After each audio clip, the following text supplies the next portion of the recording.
जय हिंद दोस्तों, क्लाइमेक्स गुरुकुल्स में आपका पुनः स्वागत है। जैसा कि हम लोग घटना चक्र पढ़ रहे हैं, घटना चक्र में आधुनिक इतिहास को हम लोग पढ़ रहे थे।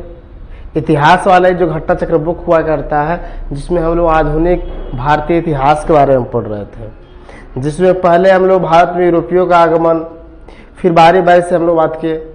आज आपका चौथा लेक्चर हुआ करता है। इससे पहले हम लोग 3 लेक्चर देख चुके हैं। आज चौथा लेक्चर में आगे पढ़ना बहुत कुछ था, लेकिन हम मुख्य टॉपिक को लेकर आए हैं, जो आपका क्या हुआ करता है, भारतीय राष्ट्रीय कांग्रेस।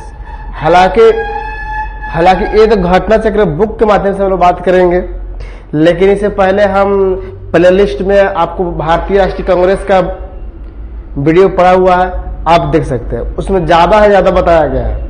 इसमें सिर्फ उतना ही बात किया जाएगा जितना आपको इसमें लिखा हुआ होगा। जैसे चलते हैं इसमें, देखिए आपका एक घटना चक्र का बुक हुआ करता है, घटना चक्र बुक।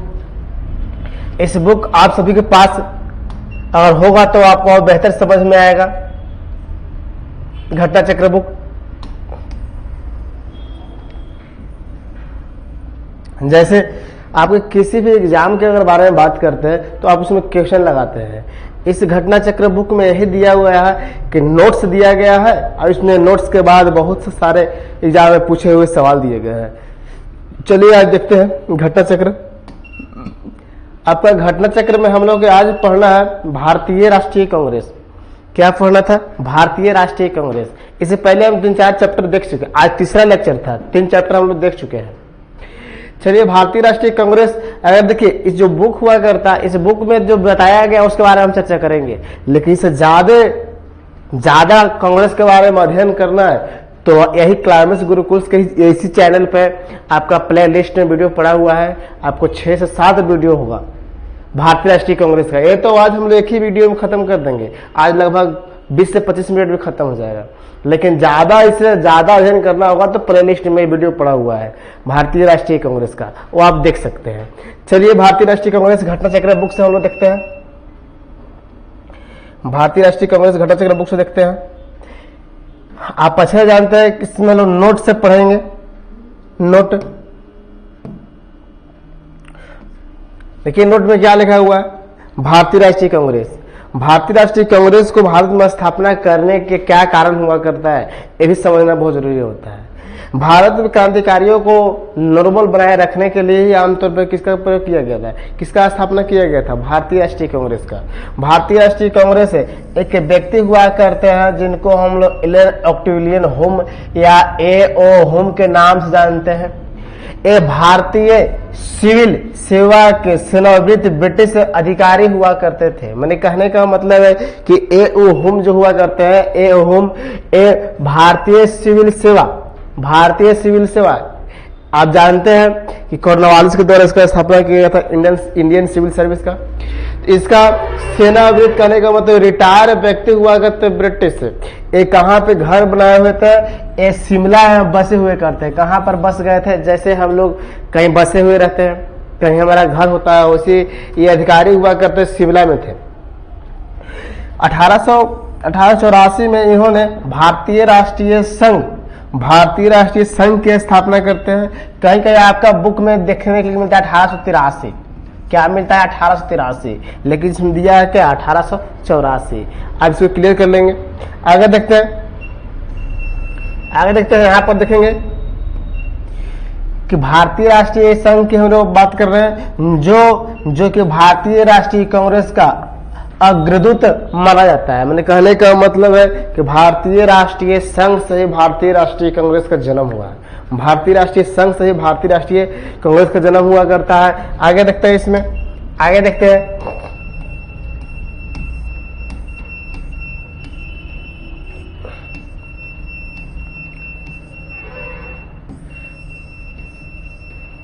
देखिए, भारतीय राष्ट्रीय कांग्रेस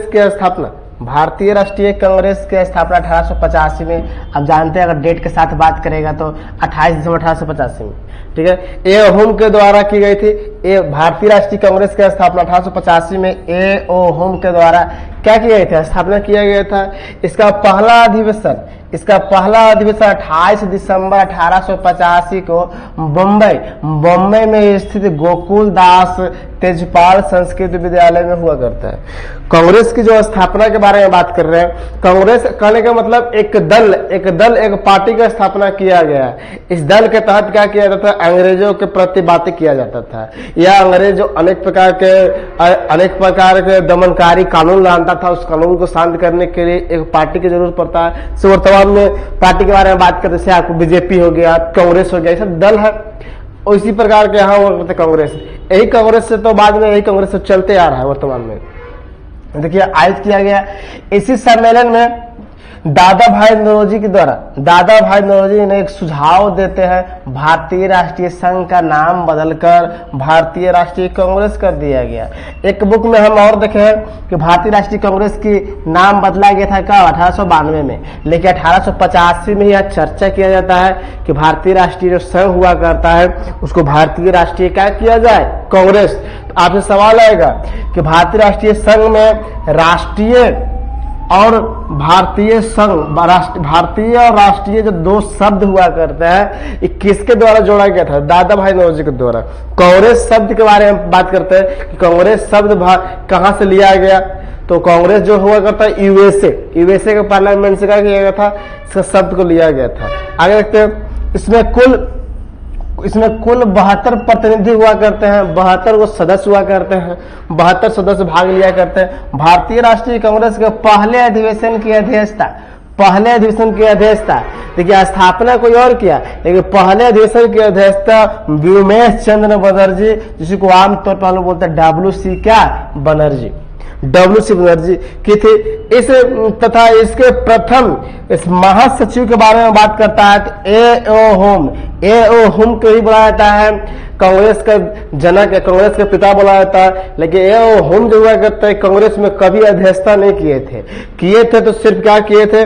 महासचिव के रूप में कार्य किया करते थे। आगे देखते हैं,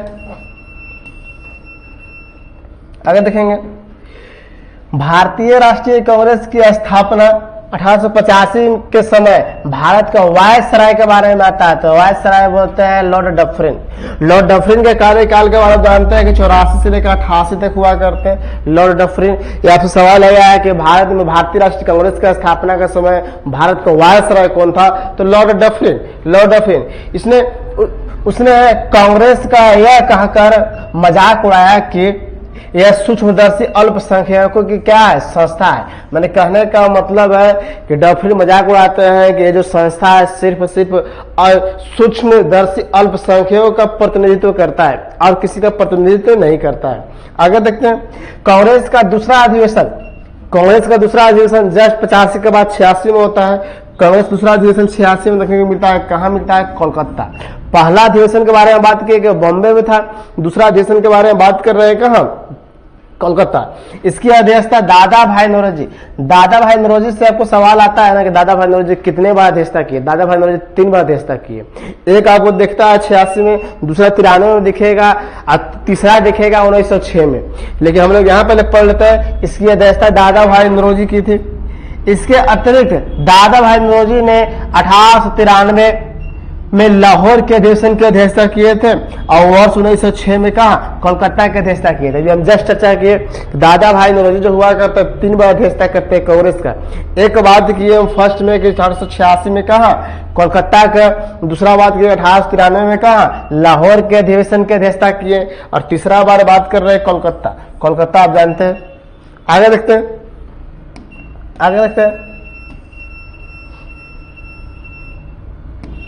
आगे देखिए, भारतीय राष्ट्रीय कांग्रेस के सर्वप्रथम मुस्लिम अध्यक्ष के बारे में बात करता है। आप बोल सकते हैं सर्वप्रथम मुस्लिम अध्यक्ष के बारे में बात करते हैं। कांग्रेस का तीसरा अधिवेशन जो आपको देखने के लिए मिलता है उसमें कांग्रेस का प्रथम मुस्लिम अध्यक्ष बनते हैं। कौन बनते हैं? सर्वप्रथम मुस्लिम अध्यक्ष के बारे में बात करें तो बदरुद्दीन तैयबजी के बारे में बात करेंगे।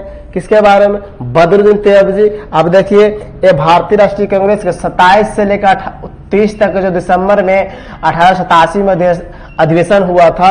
कहाँ अधिवेशन हुआ था? मद्रास में जो संपन्न हुआ था। आमतौर पर बोल सकते हैं कि भारतीय राष्ट्रीय कांग्रेस का तीसरा अधिवेशन मद्रास में देखने के लिए मिला, जिसका अध्यक्षता मुस्लिम के थे। मुस्लिम का नाम क्या था? बदरुद्दीन तैयबजी। तो सवाल यही से आ जाता है कि भारतीय राष्ट्रीय कांग्रेस का प्रथम मुस्लिम अध्यक्ष कौन हुआ करते हैं? तो बदरुद्दीन तैयबजी, बदरुद्दीन तैयबजी। या तीसरा अधिवेशन बारी बारी से चल रहा है लाइन से। तीसरा अधिवेशन क्या हो? तो पहला हम बात किए 85 में, दूसरा बात किए 86 में, और तीसरा क्या बात कर रहे हैं? 87 में बात कर रहे हैं। आगे देखते हैं। इस अधिवेशन में कुल 607 वो हुआ करते हैं, 607 सदस्य हुआ करते हैं, प्रतिनिधित्व लेते भाग लेते हैं। इसी सम्मेलन में पहली बार कांग्रेस के कार्य संचालन का भार प्रतिनिधियों को एक कमेटी के हाथों में सौंपा गया। आप देखते हैं कि इसमें जैसे हम जो इसे प्ले लिस्ट में आपका जो कांग्रेस का चैप्टर पड़ा हुआ है, उसमें आपको वहां पर मतलब कि कहां पर अधिवेशन हुआ, किस समय अधिवेशन हुआ, उसका अध्यक्षता कौन कर रहे थे, और वहां से क्या क्या रिजल्ट निकला या तथ्य निकला, उसके बारे में हम कांग्रेस के चैप्टर में पढ़ा चुके हैं। अगर इस ज्यादा आप देखना चाहते हैं, जैसे ये किताब है, किताब को हम नॉर्मल पढ़ा रहे हैं और समझा रहे हैं, लेकिन इसके बारे में कांग्रेस के बारे में चैप्टर हम ऑलरेडी पढ़ा चुके हैं, जिसकी वजह से यहाँ पर मतलब पढ़ाना नहीं चाहते। जो बताया गया है उसी के बारे में हम चर्चा कर रहे हैं। आप इससे बेहतर जानना चाहते हैं तो आप प्ले लिस्ट में वीडियो पड़ा हुआ है, आप क्या कर सकते हैं, वहां पर जाकर कर सकते हैं। आगे देखते हैं। आगे देखिए, यह कमेटी आगे चलकर विषय पे निर्धारण समिति कहलाई। भारतीय राष्ट्रीय कांग्रेस का प्रथम निर्वाचित यूरोपीय अध्यक्ष के बारे में आता है। मैंने आपसे पहला सवाल आया कि भारत में पहला सवाल आया कि भारतीय राष्ट्रीय कांग्रेस का प्रथम मुस्लिम अध्यक्ष तो बदरुद्दीन तैयबजी। अब दूसरा आ रहा है कि भारतीय राष्ट्रीय कांग्रेस का पहला निर्वाचित यूरोपीय अध्यक्ष है। तो यूरोपीय अध्यक्ष हुआ करते हैं जॉर्ज यूले हुआ करते हैं। कौन हुआ करते हैं? George Yule. आगे देखते हैं। इसने भारतीय राष्ट्रीय कांग्रेस के इलाहाबाद में संपन्न चतुर्थ अधिवेशन में भाग लिया था। चतुर्थ अधिवेशन कब हो गया? 1800 कब हो गया? 88 में। पहला के बारे में बात किए कि 1885 आपको विमेश चंद्र बनर्जी।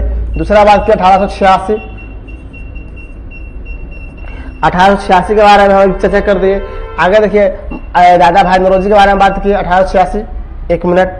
1886। तीसरा बात किया 1887 बदरुद्दीन तैयबजी। चौथा बात करें 1888 जो आपको कौन मिल रहा है? जॉर्ज यूले के मिल रहे थे। चौथा अधिवेशन के अध्यक्षता जॉर्ज यूले कर रहे थे। आगे देखिए, आगे देखते हैं। इसमें बताया कि इसका अध्यक्षता करता है जो कांग्रेस के लिए समर्थन प्राप्त करने का उद्देश्य से जुलाई 1889 में लंदन में विलियम डिग्बी की अध्यक्षता में ब्रिटिश कमेटी ऑफ इंडिया की स्थापना किया गया। मैंने बोल सकते हैं कि जिस समय जॉर्ज यूले यहाँ पर अध्यक्षता करते हैं, उसमें ब्रिटेन में एक कमेटी बनाया जाता है। उस कमेटी का क्या नाम था? ब्रिटिश कमेटी ऑफ इंडिया की स्थापना की गई। ठीक है, यह इंडियन नेशनल कांग्रेस की एक समिति थी। इस समिति ने भारतीय मामलों से अंग्रेजों को अवगत कराने के उद्देश्य से इंडिया नामक साप्ताहिक पत्रिका निकालता था। देखिए, ये जो कमेटी बनाया गया, क्या कमेटी बनाया गया कि ब्रिटिश कमेटी ऑफ इंडिया जो बनाया गया, वो इंडियन नेशनल कांग्रेस को जानकारी देने के लिए एक पत्रिका जारी करता था। क्या करता था? साप्ताहिक पत्रिका जारी करता था। आगे देखते हैं। लाला लाजपत राय जिन्हें लोग प्यार से क्या बोलते हैं? शेरे पंजाब, या बोला था पंजाब का शेर। क्या शेरे पंजाब या पंजाब का शेर बोला जाता है? इसी कहते हैं। वर्ष 1920 में कोलकाता के विशेष अधिवेशन में क्या किए थे? कोलकाता के विशेष अधिवेशन में भारतीय राष्ट्रीय कांग्रेस के अध्यक्षता किए थे। आप जानते हैं कि 1920 में 2 जगह अधिवेशन हुआ था। आप पहला तो हम लोग जान गए कि कोलकाता के विशेष अधिवेशन, दूसरा नागपुर हुआ करता है। पहला यहाँ, दूसरा कहाँ था? नागपुर। यहाँ पर 2 का अध्यक्षता होता है। अब सवाल होता है, एक वार्षिक जो चल रहा है, हर साल जो चल रहा है, वो अधिवेशन तो हो ही रहा है, लेकिन एक आपको देखने के लिए मिलता है कि एक अधिवेशन आपको मिलेगा विशेष, मैंने वार्षिक मतलब हर साल अधिवेशन के बाद भी एक तत्कालीन अधिवेशन बैठाया गया, अचानक बैठाया गया, उसी को हम लोग क्या बोलेंगे, विशेष रूप से।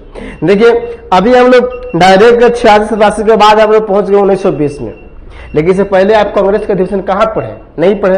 यही हम बोल रहे हैं आपको कि लाइन से बारी बार से कांग्रेस का अधिवेशन को पढ़ना होगा, 1 से लेकर 85, 1 से लेकर 55-56 तक, तो वो आप जाके वहां पर वीडियो देख सकते हैं।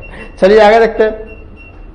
आगे देखिए श्रीमती, देखिए यहाँ पर इसी अधिवेशन में, विशेष अधिवेशन में असहयोग आंदोलन को प्रस्ताव रखा गया। आप जानते हैं कि असहयोग आंदोलन 1 अगस्त 1920 से शुरू किया गया था। इसी दिन आप जानते हैं बाल गंगाधर तिलक जो हुआ करते हैं, इनका मृत्यु हो जाता है तो तिलक कोष इसी दिन चलाया जाता है। इसी दिन क्या किया जाता है, गांधी जी के अध्यक्षता में क्या किया जाता है, एक असहयोग खिलाफत आंदोलन को असहयोग में बदल दिया जाता है। आगे देखिए Shrimati Annie Besant Anglo Ireland कुल से थी। वे वर्ष 1907 से लेकर 1993 तक 1933 तक थियोसोफिकल सोसाइटी की प्रधान हुआ करती है। क्या हुआ करती है, एक इनका पार्टी हुआ करता है, थियोसोफिकल सोसाइटी की प्रधान हुआ करते थे। वर्ष 1916 में होम रूल लीग का गठन किया गया तथा 1917 में भारतीय राष्ट्रीय कांग्रेस की पहली महिला अध्यक्ष बनी। भारतीय राष्ट्रीय कांग्रेस की पहली महिला अध्यक्ष बनी। भारतीय राष्ट्रीय कांग्रेस का 27वां अधिवेशन 1912 में बांकीपुर में संपन्न हुआ। 27वां अधिवेशन 1912 में बांकीपुर में संपन्न हुआ। देखिए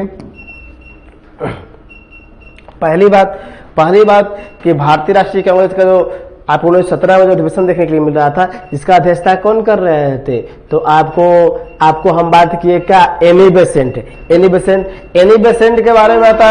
अभी हम यहाँ पे थोड़ा सा देखें कि एक पॉइंट लिखा, इस पॉइंट के बारे में चर्चा कर लेते हैं।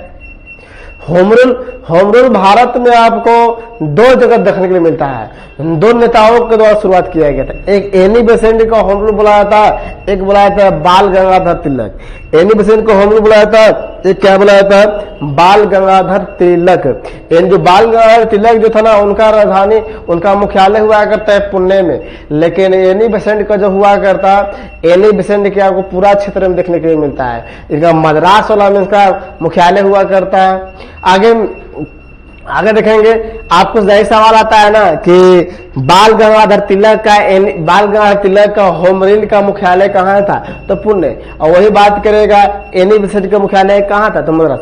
आप देखेंगे, आगे चलेंगे तो देखिए 27वां अधिवेशन के बारे में बात कर रहा है। भारतीय राष्ट्रीय कांग्रेस का 27वां अधिवेशन दिसंबर 12 में बांकीपुर बिहार में संपन्न हुआ था।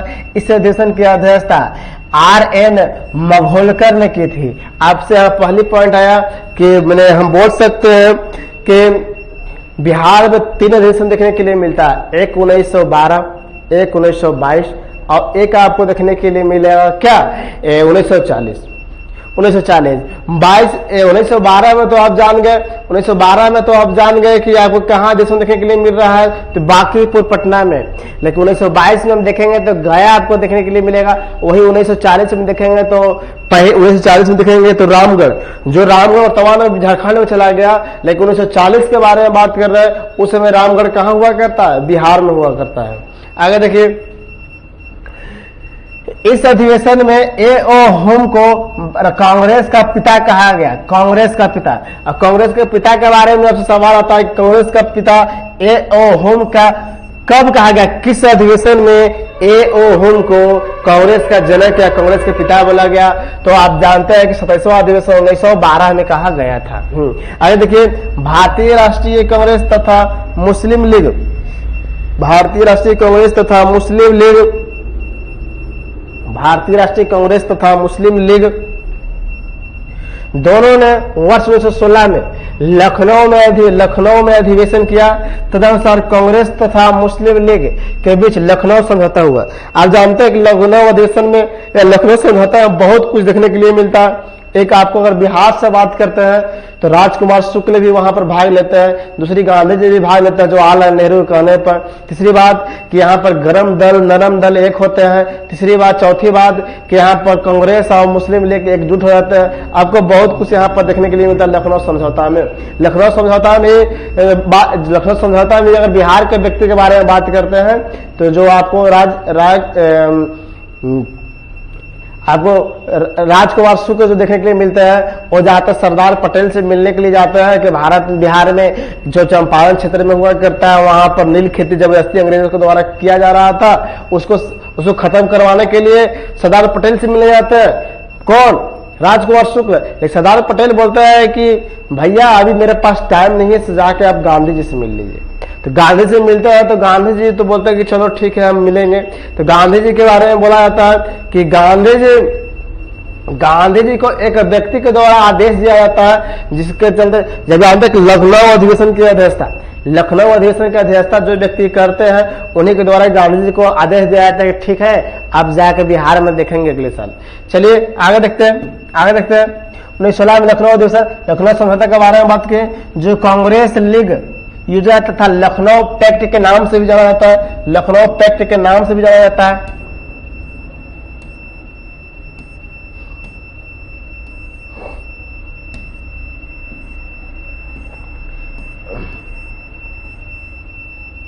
देखिए इस अधिवेशन में उग्रपंथी को जिन्हें पिछले 9 वर्षों से कांग्रेस से निष्कासित कर दिया गया था उन्हें पुनः कांग्रेस में शामिल कर दिया। सही बात है, गरम दल और नरम दल को दोनों को अलग कर दिया गया था, उसको लखनऊ समझौता में क्या कर दिया गया, मिला दिया गया। लखनऊ अधिवेशन की अध्यक्षता अंबिका चरण मजूमदार के द्वारा किया जा रहा था।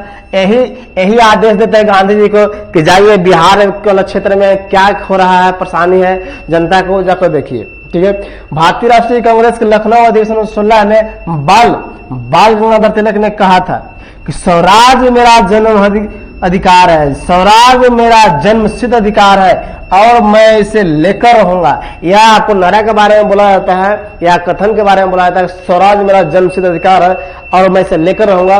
तो कौन सा अधिवेशन में बोले थे? लखनऊ अधिवेशन 1916 में। आगे देखिए, आगे देखते हैं। वर्ष 1888 में सर सैयद अहमद खान ने संयुक्त भारतीय राजभक्त सभा बनाई थी जिसका उद्देश्य कांग्रेस के प्रचार को निष्फल करना था और लोगों को कांग्रेस से दूर रखना था। ये जो सर सैयद अहमद खान हुआ करते हैं ना, एक सभा का स्थापना करते हैं, संयुक्त भारतीय राजभक्त सभा। एक क्या करते हैं कि अंग्रेज में जो भी लोग शामिल होना चाहता है ना उसको दूर करना चाहते थे। मैंने कांग्रेस में शामिल होना नहीं चाहते, कांग्रेस में शामिल नहीं हो देना चाहते थे। कौन? सर सैयद अहमद। आगे देखिए, वर्ष 1900 में करजन ने कहा था, करजन के समय का जानते हैं कि 1899 से लेकर 1905 तक रहे थे। कब तक? 1905 तक, 1899 से लेकर 1905 तक। 1900 में क्या बातें करते हैं? करजन क्या कहते हैं कि कांग्रेस अब लड़खड़ा रही है, ये भी कथन बोलते हैं, कांग्रेस अब लड़खड़ा रही है और जल्द ही गिरने वाली है। मेरा सबसे बड़ा मकसद भी यही है कि मेरे भारत प्रवास के दौरान ही इसका क्या हो जाए, इस पार्टी का अंत हो जाए। मैंने ये बोलते हैं ना करजन कि जो कांग्रेस है ना, कांग्रेस लड़खड़ा रहा है, कांग्रेस गिरने वाला है और मेरा समय काल में ही क्या हो जाए कि इस दल को अंत हो जाए, इस दल को मृत्यु हो जाए तो हमको बहुत सुखी मिलेगा। ये आपको बोलते हैं। आगे चलते हैं। भारत की स्वतंत्रता प्राप्ति के बाद गांधी जी क्या बोलते हैं कि जो आपका ये दल चल रहा था भारतीय राष्ट्रीय कांग्रेस को क्या कर दिया जाएगा, समाप्त करने के सुझाव के बारे में बोलते हैं। गांधी जी इस बात को बोलते हैं कि जो कांग्रेस जो चल रहा है आजादी के बाद क्या कर देना होगा, इसको समाप्त कर देना होगा। लॉर्ड वेलिंगटन ने कांग्रेस के 30वें अधिवेशन में भाग लिया था। लॉर्ड वेलिंगटन के बारे में बात करता है 30वें अधिवेशन में। इस दौरान यह बंबई का गवर्नर हुआ करता है। जिस अधिवेशन में भाग लेते हैं लॉर्ड वेलिंगटन, वो कहां हुआ करते हैं? बंबई का गवर्नर हुआ करते थे। यह अधिवेशन के बारे में बात करेंगे कि यह अधिवेशन 1915 में आयोजित किया गया था। मैंने हम बोल सकते हैं कि 30वां अधिवेशन कब किया था? 1915 में। महात्मा गांधी ने केवल एक बार अधिवेशन किया था, अधिवेशन की अध्यक्षता किए थे। वो हुआ करता है बेलगांव कर्नाटक में देखने को मिलता है। कर्नाटक में देखने के लिए मिलता है कि बेलगांव के अधिवेशन में एकमात्र अधिवेशन हुआ करता है जिसका अध्यक्षता गांधी जी किए थे, वो बेलगांव 1924 का अधिवेशन। लेकिन आपसे एक सवाल पूछ देता है कभी कभी कि किस भारतीय राष्ट्रीय कांग्रेस के किस अधिवेशन में गांधी पहली बार भाग लिए थे? तो पहली बार भाग के बारे में बात करेगा तो आपको देखने के लिए मिलता है कि पहली बार भाग की बात करेगा तो 1901 के अधिवेशन में आपको देखने के लिए मिलता है। इसमें क्या किए थे गांधी जी? पहली बार भाग लेते हैं। हम बोल सकते हैं कि 1901 का जो अधिवेशन हुआ करता है वो कोलकाता में हुआ था। आगे देखिए, आगे पढ़ते हैं। आगे यहाँ पर आगे बेलगांव में हम बात कर रहे हैं। सरोजिनी नायडू 1869 से लेकर 79 से लेकर 49 ईस्वी प्रख्यात कवित्री और राष्ट्रवाद नेत्री थे। वर्ष 1925 में कानपुर का जो भारतीय राष्ट्रीय कांग्रेस के 40वें वार्षिक अधिवेशन में क्या करते हैं? पहली बार भारतीय राष्ट्रीय महिला अध्यक्ष बनते हैं। कहने का मतलब है कि सरोजिनी नायडू जो हुआ करते हैं आपको 1925 में आपको एक अधिवेशन हुआ करता है जिसका अध्यक्षता सरोजिनी नायडू किए थे।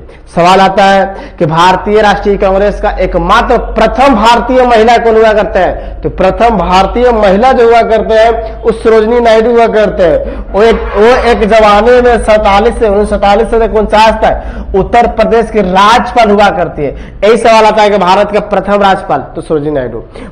भारतीय राष्ट्रीय कांग्रेस के प्रथम भारतीय महिला तो आपको देखने के लिए मिलता है कौन? सरोजिनी नायडू। लेकिन सिर्फ बोलेगा कि भारतीय राष्ट्रीय कांग्रेस का प्रथम महिला अध्यक्ष तो एनी बेसेंट के बारे में बात करें। प्रथम महिला अध्यक्ष बोलेगा तो एनी बेसेंट, लेकिन प्रथम भारतीय लगा देगा जहां पर तो क्या हुआ करते हैं? सरोजिनी नायडू। जहां कहां पर इसका अध्यक्षता हो रहा था? तो कानपुर में आपको देखने के लिए मिल रहा था। आगे देखिए, जवाहरलाल नेहरू ने वर्ष 1929 में लाहौर, अप्रैल 1936 में लखनऊ, दिसंबर 1936 में फैजपुर अधिवेशन की अध्यक्षता की। आपसे यह भी सवाल आता है कि भारतीय राष्ट्रीय कांग्रेस का सबसे ज्यादा अध्यक्षता करने वाला व्यक्ति का नाम बताइए, सबसे ज्यादा बार। तो आपको यही व्यक्ति दिखने जवाहरलाल नेहरू। लेकिन आप सवाल है सबसे लंबा समय में लगातार लंबा समय तक तो आपको मौलाना अबुल कलाम आजाद के बारे में बात करेंगे। 1940 से लेकर 1946 तक अध्यक्षता करते हैं। आगे देखिए क्या बोल रहे थे कि हाँ फैजपुर अधिवेशन का अध्यक्षता करते हैं। कांग्रेस का 51वां अधिवेशन 1938 के दौरान गुजरात में हरिपुरा में संपन्न हुआ था। आगे देखते हैं, इस अधिवेशन की अध्यक्षता सुभाष चंद्र बोस करते हैं। आप देखेंगे आपको इक्यानवा जो मिल रहा है, इक्यानवा वो आपको 38 में देखने के लिए मिलता है। कब? 1938 में। 1938 में जो फैजपुर बोल रहे हैं, हरिपुरा में क्या हुआ? संपन्न होना था। सुभाष चंद्र बोस 2 बार अध्यक्षता करते हैं। एक बार आपको 38 में दिखेगा, एक बार 39 में देखने को मिलेगा। और वही 1939 में आपको अध्यक्षता छोड़ के फॉरवर्ड ब्लॉक की स्थापना करते हैं सुभाष चंद्र बोस के द्वारा। फॉरवर्ड ब्लॉक की क्या किया जाएगा? स्थापना किया जाएगा। आगे देखिए सुभाष इस अधिवेशन की अध्यक्षता कौन करते हैं? मैंने हरिपुरा त्रिपुरी जो 38वां हुआ करता है, त्रिपुरी हुआ 39वां त्रिपुरी और 38वां क्या है? हरिपुरा, जिसका अध्यक्षता कौन करता है? सुभाष चंद्र बोस ने किया था। इस अधिवेशन में राष्ट्रीय नियोजन समिति का गठन किया गया। मतलब सुभाष चंद्र बोस की अध्यक्षता में राष्ट्रीय नियोजन समिति का गठन किया गया था। आगे देखिए पंडित जवाहरलाल नेहरू को इसका अध्यक्ष बनाया गया था। जो इस गठन समिति जो है भारतीय नियोजन समिति का गठन किया गया सुभाष चंद्र बोस की अध्यक्षता में। इसका अध्यक्ष किसको बनाया गया? जवाहरलाल नेहरू को। वर्ष 1940 से 46 तक अबुल कलाम आजाद कांग्रेस के अध्यक्ष रहे। आगे देखिए अबुल कलाम आजाद के बारे में, तो इन्हीं के बारे में सवाल आता है। अभी जस्ट बताया कि 1940 से लेकर 1946 तक अध्यक्षता करते हैं। इस हिसाब से युवा व्यक्ति हुआ करते हैं मात्र 35 वर्ष के व्यक्ति जो लंबा समय तक अध्यक्षता करते हैं, जिनका नाम क्या हुआ करता है, अबुल कलाम आजाद, मौलाना अबुल कलाम आजाद। सबसे लंबे समय तक 1940 से लेकर 1946 तक। आपसे एक सवाल इन पर भी आता है कि भारत का प्रथम शिक्षा मंत्री कौन थे, भारत का प्रथम शिक्षा मंत्री कौन थे, जो आप कमेंट करके बताएंगे। आगे देखते हैं जैविक कृपलानी को कांग्रेस के 54वें अधिवेशन जो मेरठ में आपको देखने के लिए मिला था 1946 में का अध्यक्षता चुना गया था। 54वें अधिवेशन के अध्यक्षता जैविक कृपलानी के द्वारा किया गया था। आगे देखिए, तथा वे आजादी के समय भी अध्यक्ष रहे थे। सही बात है, 47 में बने तो आजादी के समय भी क्या हुए, अध्यक्ष रहे। कांग्रेस के 55वें अधिवेशन 48 में जयपुर आपको देखने को मिल रहा है। 55वें अधिवेशन जयपुर की अध्यक्षता पटाभी सीतारामैया के द्वारा किया गया था। आप जो ऑफलाइन जो स्टूडेंट है उस यहाँ पर ध्यान देंगे, जो ऑफलाइन यहाँ पर क्लास में पढ़ते हैं, इसके बारे में थोड़ा देखेंगे। जो हम कांग्रेस का अधिवेशन आपको जो ऑफलाइन पढ़ाए थे, शायद ये पॉइंट छूट गया था, आज वो कवर कर लेंगे, ठीक है। हालांकि जो आपको जो यहाँ पर प्ले लिस्ट में जो पढ़ा हुआ है वीडियो, उस वीडियो में हम बताया गया है, लेकिन जो ऑफलाइन में है वो हम थोड़ा सा शायद भूल गए थे, माफ करेंगे। आगे देखते हैं 1948 में किया गया था, जिसका अध्यक्षता पटाभी सीतारामैया के थे। रविंद्रनाथ टैगोर के द्वारा मूल रूप से बंगला में रचित और संगीतबद्ध जन गण मन के हिंदी संस्करण को संविधान सभा ने 24 जनवरी 1950 में क्या किया था, राष्ट्रगान के रूप में क्या किया था, अपनाया था। अब जानते हैं कि जन गण मन पहली बार गाया गया था 27 दिसंबर 1911 में, कोलकाता का अधिवेशन में गाया गया था। 27 दिसंबर 1911 में गाया गया था। लेकिन राष्ट्रगान के रूप में अगर बात करते हैं, हमारा संविधान 24 जनवरी 1950 को राष्ट्रगान और राष्ट्रगीत दोनों को अपनाया था। आगे देखते हैं, यह सर्वप्रथम 27 दिसंबर 1911 को, सर्वप्रथम 27 दिसंबर 1911 को भारतीय राष्ट्रीय कांग्रेस के कोलकाता अधिवेशन में क्या किया गया था, गाया गया था। अब जस्ट अभी हम बताएं। आगे देखिए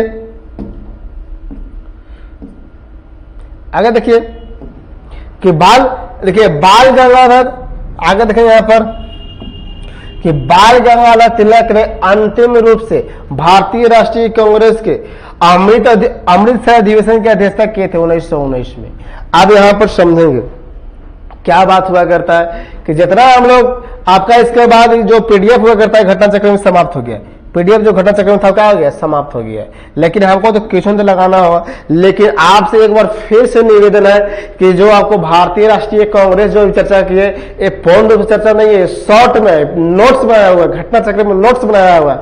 लेकिन इससे डिटेल पढ़ना चाहते हैं तो इसी क्लास में प्ले लिस्ट में आपको वीडियो 5 से 6 वीडियो मिलेगा।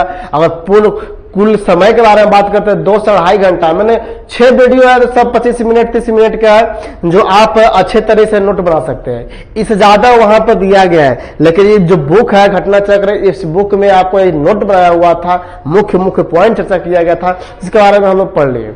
इसमें अब हम लोग का क्वेश्चन देखना होगा। जैसे 2-4 क्वेश्चन के बारे में चर्चा करते हैं तो देख लीजिए। जैसे पहला क्वेश्चन आपको देखने को मिल रहा है कि भारतीय राष्ट्रीय कांग्रेस की स्थापना, भारतीय राष्ट्रीय कांग्रेस की स्थापना के बारे में बात करो, साफा दिख रहा है कि पहला ऑप्शन देगा ए ओ होम। देखिए आपको ऑप्शन भी दिया हुआ है, ए ओ होम आंसर क्या दिया हुआ है।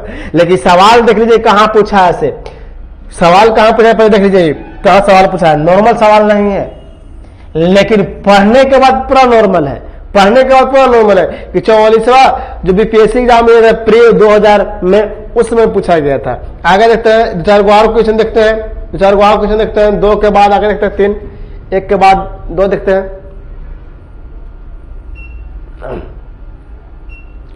जैसे आपको जैसे आपको आप आंसर छुपा दिए, क्या बोला भारतीय राष्ट्रीय कांग्रेस के संस्थापक, तो क्या था संस्थापक, तो अभी बात की असैनिक सेवा, सामाजिक कार्यकर्ता, विज्ञान या मिलिट्री कमांडर। तो आप अभी जस्ट देखे कि असैनिक, सिविल सेवा जनक, सिविल सेवा जो हुआ करता है उसमें रिटायर्ड व्यक्ति हुआ करते हैं, तो आपका आंसर कौन हो जाएगा, आपका आंसर ऑप्शन नंबर ए हो जाएगा। देखिए ऑप्शन नंबर ए आपको यहाँ पर दिया गया है, option number A, option number A.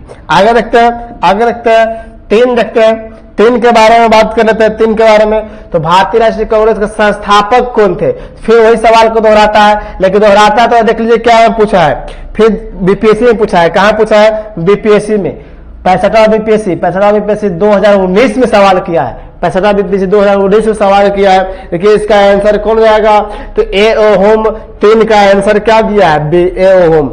4 का देखते हैं, 4 के भारतीय राष्ट्रीय कांग्रेस का स्थापना कब किया गया, तो अब आंख बंद कर बोल सकते हैं कि 28 दिसंबर 1885। तो ऑप्शन नंबर ए आपको देखने के लिए मिलेगा। देखिए ये भी उत्तराखंड पीसीएस में पूछा है, साथ में 1999 में पूछा है, कहा बीपीएससी में सवाल किया है। तो कौन जाएगा answer number, option number A. तो ए ऑप्शन नंबर दिया होगा, यहाँ पर ए दिया है। आगे देखते हैं 5 देखते हैं। अभी सब का सब आपको डिस्कशन दिया हुआ है, जो डिस्कशन ये पीडीएफ दिया हुआ था जो हम पहले ही पढ़ चुके पीडीएफ पे। आगे देखिए हम 5 देखते हैं, क्वेश्चन नंबर 5, ऑप्शन छुपा दिए हैं, लेकिन यहाँ देख लिया भारतीय राष्ट्रीय कांग्रेस के प्रथम अधिवेशन में कितने प्रतिनिधि भाग लिए थे, तो आप आंख बंद के 72 में भाग लिए थे, लेकिन 72 में सवाल आता है ना कि बॉम्बे से कितना थे, मद्रास से कितना थे, बंगाल से कितना थे, यूपी से कितना थे, असम से कितना थे, इस सब लोग के बारे में पूछता है, जो आपको ऑलरेडी पहले हम पढ़ा चुके हैं, आप प्ले लिस्ट में जाकर देखेंगे। तो इसमें कितने सदस्य हुआ करते हैं, 22। देखो ये बहादुर ये भी कहां पूछा है, 2011 में पूछा है बीपीएससी में। आगे देखते हैं, तीसरा देखते हैं, हम आंसर छुपा दिए, आप यहाँ आंसर दे सकते हैं, कमेंट करके आंसर बता सकते हैं। बोला कि भारतीय राष्ट्रीय कांग्रेस का प्रथम अधिवेशन कहां हुआ था, तो भारतीय राष्ट्रीय कांग्रेस का प्रथम अधिवेशन कहां हुआ था, तो बॉम्बे में हुआ था। आंसर कौन दिया होगा, आंसर नंबर सी दिया होगा। देखिए आंसर सी दिया है, ये भी नॉर्मल सवाल नहीं था, 1997 में पूछा है, बीपीएससी पूछा है, उत्तराखंड में पूछा है, IAS में प्री में 2008 में पूछा है, यूपी से 2007 में पूछा है, मेन से पूछा है। आगे देखिए अभी भी हम आंसर छुपा कर रखे हैं, हालांकि एक दिन हम आएंगे क्वेश्चन लेकर जो आपके सामने आंसर नहीं दिखेगा, सिर्फ उसके बारे में हम डिस्कशन करेंगे, लेकिन पीडीएफ यहाँ दिया हुआ है घटना चक्र जिसमें हम लोग देख रहे थे। भारतीय राष्ट्रीय कांग्रेस के पहले अध्यक्ष कौन थे, तो पहला अध्यक्ष आप जानते हैं कि विमेश चंद्र बनर्जी हुआ करते हैं। ये तो अध्यक्ष हुआ नहीं करते, ये तो अध्यक्षता, ये तो संस्थापक है, ये दूसरे अधिवेशन की अध्यक्षता किए थे। इसके बारे में ऐसे हम बारे में डिस्कशन करेंगे। जैसे हम सवाल किया भारतीय राष्ट्रीय कांग्रेस के पहले अधिवेशन की अध्यक्षता कौन किए थे, तो आप इसके बारे में बोलते हैं कि WC बनर्जी, विमेश चंद्र बनर्जी।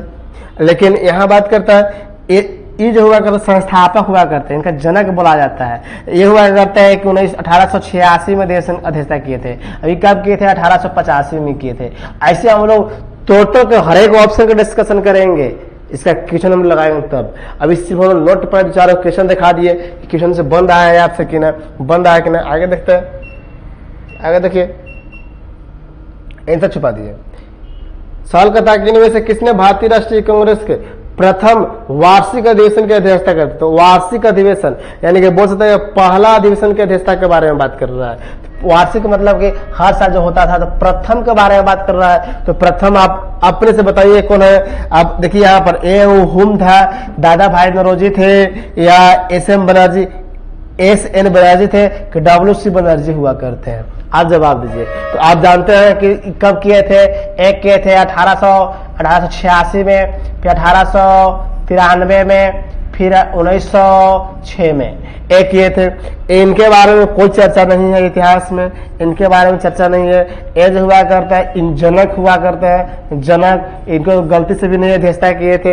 ये हुआ करता है WC बनर्जी, आपको देखने को मिलता है 1885 में। तो ऑप्शन नंबर डी, 8 के ऑप्शन नंबर डी, 8 का ऑप्शन नंबर क्या दिया होगा, 8 का ऑप्शन नंबर डी। आगे देखते हैं 8 का ऑप्शन नंबर डी। चलिए आंसर हम छुपा दिए हैं। यहाँ देखिए 1885 में इंडियन नेशनल कांग्रेस का अध्यक्ष कौन थे। सिंपल है, नॉर्मल सवाल है। कब है, जब आपको याद हो गया तब। तो नॉर्मल सवाल है तो क्या मार देंगे, यही मार देंगे। चलिए ऐसे हम लोग क्वेश्चन लगाएंगे। क्वेश्चन लगाएंगे। आपका ये जो घटना चक्र के बारे में हम लोग जो चैप्टर दिया गया था, भारतीय राष्ट्रीय कांग्रेस, जो आपका आज क्या होता है, समाप्त होता है। फिर से आखिर में बोलते हैं इसके बारे में भारतीय राष्ट्रीय कांग्रेस के डीपली पढ़ना चाहते हैं तो प्ले लिस्ट में वीडियो है, वो जाके आप कवर कर सकते हैं। जय हिंद। आपको क्लास अच्छा लगता है तो क्लास को क्या करें, शेयर करें, लाइक करें। धन्यवाद।